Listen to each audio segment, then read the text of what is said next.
বলেছে যে which of the following is equal to 3.14 into 10⁶।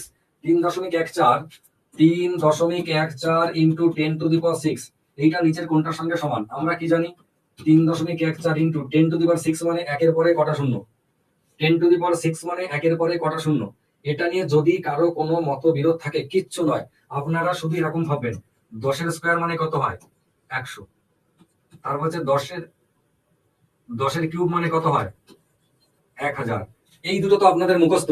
তার মানে খেয়াল করে দেখুন 10-এর পাওয়ার যত থাকবে একের পরে ততগুলো শূন্য। 10-এর পাওয়ার, একের পাওয়ার নয় কিন্তু 10-এর পাওয়ার যত থাকবে একের পরে ততগুলো শূন্য, তাই তো হলো পাওয়ার 3 10-এর, একের পরে 3টে শূন্য। এই দুটো জিনিস হচ্ছে আমাদের এই অঙ্কটাকে, এই টাইপের অঙ্কটাকে মনে রাখার ক্লু, কারণ এটা আমাদের মুখস্থ, জলের মতো মুখস্থ। 10-এর স্কয়ার মানে 100, 10-এর কিউব মানে 1000, তাই না? তাহলে কি দেখলাম, পাওয়ার যত থাকবে একের পরে ততগুলো শূন্য হবে। তাহলে পাওয়ার 6 মানে একের পরে 6টা শূন্য, 4টে 6টা দিলাম। এবার পরের লাইনে 6টা শূন্য যদি হয়, দুটো শূন্য ধরে এটা এটা গায়েব হয়ে গেল, 314, দুটো শূন্য গায়ে, তাহলে থাকলো কত 4টে শূন্য। 314-এর পরে 4টে শূন্য কে আছে? অপশন সি, এই যে উত্তর। এই জিনিসটা ভালো করে দেখে নিন, এটাই এর পরের অঙ্কতে ব্যাকগ্রাউন্ড হিসেবে কাজে লাগবে।